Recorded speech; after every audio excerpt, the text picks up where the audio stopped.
Good morning and welcome to my garden. Welcome to a breezy spring morning after a drop of rain last night. It's September. Let's have a walk through my garden and see how things are going.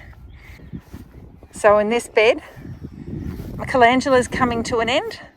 I can harvest some of those flowers for seed. The tomato is producing beautiful fruit. I'm getting a few bugs in them, so I'm going to have to update my fruit fly bait. The golden shallots didn't sprout.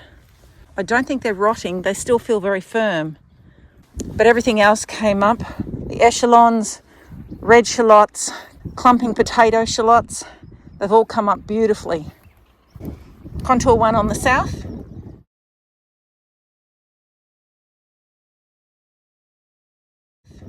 My chilli plants are flowering. A new lease of life after being heavily pruned at the end of winter.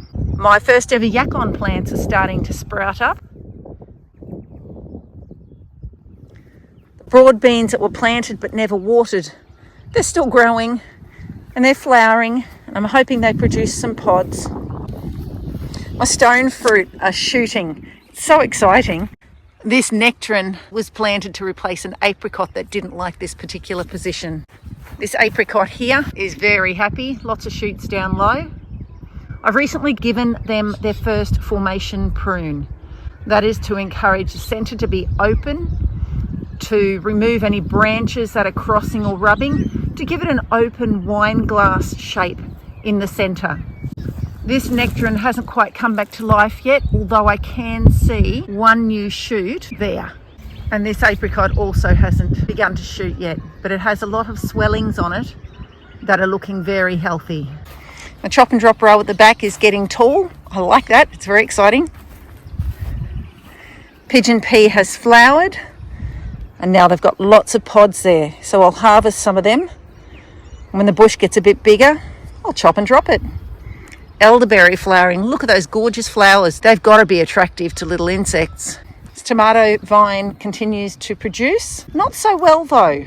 Once again, my large tomatoes are starting to be attacked by insects. Most of them are rotten on the inside with maggots in them, so probably fruit fly. I like my red geranium. It's really bright. And I also have a pink one. I'm excited to report that my 3 rhubarb plants are up and looking happy. I think that one's rhubarb lighter, and this one's red dragon, and this one's ever red. And the asparagus are so happy.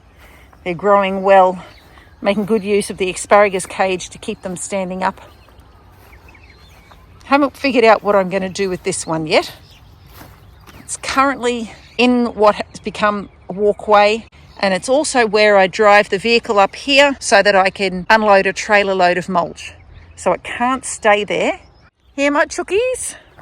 Let's open them up and let them out. The electric fence doesn't have an energizer attached yet, so it's not electric, but it keeps them in. However, when we first put them in here, I thought I'd put the cage down one end and I'd move the fence around so we could kind of put them over this part for one and then this part. And so it'd be thin at this end and a wide funnel at that end. Yeah, good luck with that. We have a hen who likes flying out.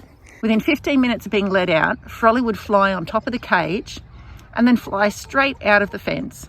So unfortunately, I've had to put the cage in the middle of the area just to keep them in. So they will enjoy this area during daylight hours, but I lock them up at night because a fox will easily take them out. I've scattered some cover crop seeds down here and put some mulch over it, primarily to cover over the mud, but also to encourage things to grow here so that they can break up the clay that's going to be there. We don't quite know what this area is going to be. It might end up being pavers. It might end up being grass. And so this cover crop will help break up the clay so that grass can grow more readily and the ground will drain better. It's my middle bed on contour one. I planted this up yesterday. We got lots of brassicas and carrots and leek and spring onions. I look at this lime plant and I remember how small it was when we moved here.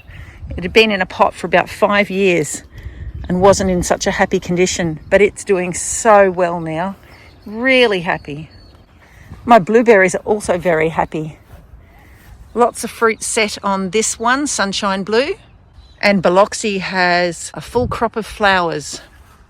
My mulberry's fruiting, so that's exciting.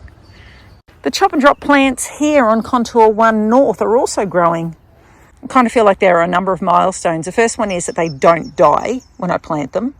The next one is that they're waist height, which is a sign to me that they're doing well. And the next milestone is when they're taller than me and I can chop and drop them. So we're getting there. We've reached the waist height. Been picking the carrots along here, and the kale's been great for breakfast. I love watching climbing beans discover the trellis and start going up, and look at this one. It's happy. It's going all the way up. This is my rainbow mix of chrysanthemum. You see the beautiful flowers. They're looking a bit sad now because it rained last night. My potatoes are doing well. I've realised they do so much better when I water them. So these are indeterminate. I don't know how far up the stems the potatoes will grow, but I can just lift up the side of the bed a little bit more and put more soil in there. Picked another cabbage yesterday. My avocados, look at the growth on that one. It's so happy. It's so lush and it's branching well, so that'll help with the future fruit. An azalea in flower. Tibouchina in flower. The bees have really loved this daikon radish that's been flowering all over the place. This one looks like flowers are all done and the seeds are just ripening. Then I can harvest them for next time, make my own cover crop. My wombok went straight to seed. I planted it a bit late, but those flowers have been really appreciated by many, many bees. Harvested a red cabbage yesterday too. Harvesting shallots, harvesting carrots, spring onions, silver beet. Been harvesting some broad beans. Got some good looking pods on there. I'm going to wait until they're a bit bigger so they've got less sap because I enjoy eating them raw. My red pack choi is all finished and flowering. I'm saving those for seed too because they were such a delight. I really enjoyed eating them as I walked through the garden. I've picked 2 kohlrabi and looks like I have another 2 ready to pick. More carrots. All my lettuce is done. This one's actually an onion. Haven't grown onions before, so I'm curious to see how they go. Looks like they were largely smothered by the lettuce. So that's something to remember next time. Don't plant your onions right near your lettuce plants. These tomatoes have got some lovely bunches of fruit on them. Look at that. And there's one just starting to ripen. So I'm very excited to test these out. These are from seeds that I saved, so I can't tell you what variety they are. Snow peas are doing well. Been a pleasing harvest from them this year. My first ever time successfully growing snow peas. I planted succulents along this chop and drop row. As succulents are very good at sequestering carbon, but they also have a lot of moisture, so when it's really dry, they will share their moisture with the other plants around them. Chop and drop row on the far end of Contour 3. It's also doing beautifully. Look at the flowers. They're such a pleasure. So pretty and delicate. I think this is another daikon radish. The bees have really loved this row. The figs I planted here are sprouting nicely. Also planted some choko vines here and here, and they can climb up this jacaranda. And this fig is even trying to give me fruit.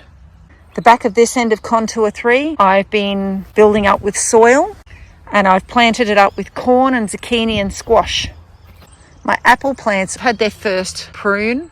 This one here had some nice branching happening. We're going to have a nice structure on that one. The pomegranate's got flowers again. I wonder if they'll turn into fruit this time. Well, thank you for coming for a walk around my garden. It's wonderful to enjoy the seasons and to see all the changes. I'll see you next time. Happy gardening, everyone.